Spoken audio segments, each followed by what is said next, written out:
آج ہم آپ کو کہانی سنائیں گے 4 نسلوں کی۔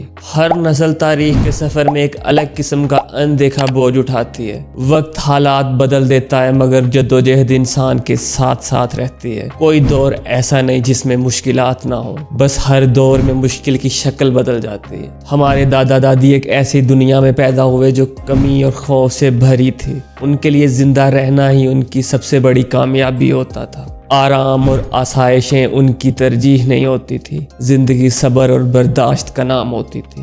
خوراک کی کمی ایک عام سی بات ہوتی تھی، بھوک ایک مستقل خوف بن کر ساتھ رہتی تھی۔ معیشت کمزور تھی اور حالات میں غیر یقینی رہتی تھی۔ مواقع نہ ہونے کے برابر اور تعلیم جیسی بنیادی چیز پر بھی ہر کسی کا حق نہیں تھا۔ صرف چند ہی خوش نصیب لوگ تھے جو پڑھ سکتے تھے۔ بہت سے بچوں تھے جنہوں نے اسکول کی جگہ محنت کو دیکھا۔ جنگیں، ہجرتیں اور سیاسی حالات نے ان کی زندگی بدل دی۔ گھر اجڑ گئے اور شناختیں بدل گئیں۔ صحت کی سہولتیں بہت ہی کم تھیں اور چھوٹی چھوٹی بیماریاں بھی جان لیوا ثابت ہوا کرتی تھیں۔ تب علاج انتہائی مہنگا اور بہت دور ہوتا تھا۔ تب ٹیکنالوجی نہ ہونے کی وجہ سے کام انتہائی سخت اور زیادہ تر جسمانی ہوتے تھے۔ تب انسانوں کو ذمہ داریاں بچپن سے ہی اٹھانا پڑتی تھی۔ تب خواب بہت چھوٹے ہوتے تھے کیونکہ حقیقت بہت سخت ہوتی تھی۔ امید تو ہوتی تھی مگر بہت محدود۔ خاندان کا ساتھ بہت ضروری ہوتا تھا۔ اکیلے انسان کا زندہ رہنا تقریباً ناممکن ہوتا تھا۔ اس وقت کے لوگوں نے صبر، برداشت اور شکر کو مشکل وقت سے سیکھا۔ انہیں یہ سبق کتابوں میں نہیں بلکہ زندگیوں میں ملے۔ ان کی سب سے بڑی جدوجہد زندہ رہنا ہوتی تھی۔ تب سفید پوشی اور عزت کے ساتھ جینا بھی ایک جنگ ہوتی تھی۔ اس کے بعد دور آتا ہے اس نسل کا جس نسل سے ہمارے والدین کا تعلق ہے۔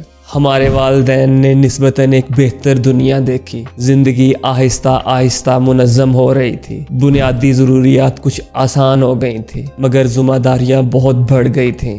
زندگی صرف جینے کا نام نہیں بلکہ سنبھالنے کا نام بھی بن گئی تھی۔ تعلیم پھیلی اور امید بڑھی، ساتھ ہی مقابلہ بھی سخت ہو گیا۔ کامیابی کے لیے ڈسپلن بہت ضروری تھا۔ نوکری میں وفاداری اور صبر مانگا جاتا تھا۔ ذاتی خواب اکثر خاندان کے لیے قربان ہو جاتے تھے۔ ہمارے والدین کے وقتوں میں جاب سیکیورٹی کو سب سے اہم سمجھا جاتا تھا۔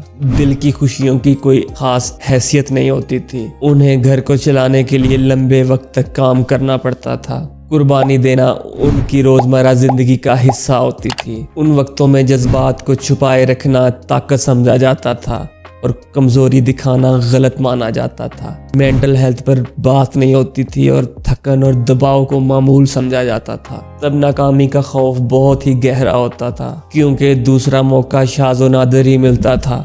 ان کے دور میں ٹیکنالوجی آہستہ آہستہ آئی اور انہیں تقریباً بغیر رہنمائی کے سیکھنا پڑا۔ یہ نسل روایت اور تبدیلی کے بیچ پھنسی رہی۔ پرانے اصول اور نئے تقاضے ٹکراتے رہے۔ ان کی اصل جدوجہد اسٹیبلٹی قائم رکھنا ہوتی تھی۔ وہ سب کو ساتھ لے کر چلتے رہے۔ اب بات کرتے ہیں تیسری نسل یعنی کہ ہماری نسل کی۔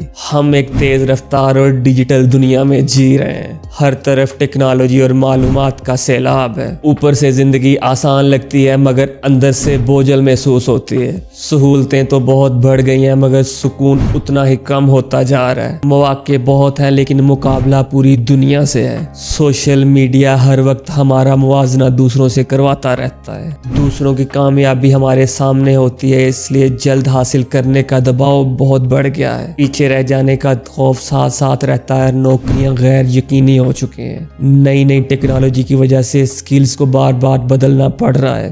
ڈپریشن نوجوانوں میں عام ہو چکا ہے۔ پریشانی اور تھکن روز کا حصہ ہے۔ ہزاروں لوگوں سے جڑے ہونے کے باوجود تنہائی ہے اور آن لائن تعلقات زیادہ گہرے بھی نہیں ہوتے۔ ہماری نسل وہ نسل ہے جو روایت پر سوال کرتی ہے اور اپنی پہچان تلاش کرنے کی کوشش کرتی ہے۔ آزادی تو ہے مگر سمت واضح نہیں ہے۔ اس نسل پر دباؤ سوسائٹی سے آتا ہے۔ خاندان کی امیدیں بہت زیادہ وابستہ ہیں۔ خود کا دوسروں سے موازنہ بوجھ کو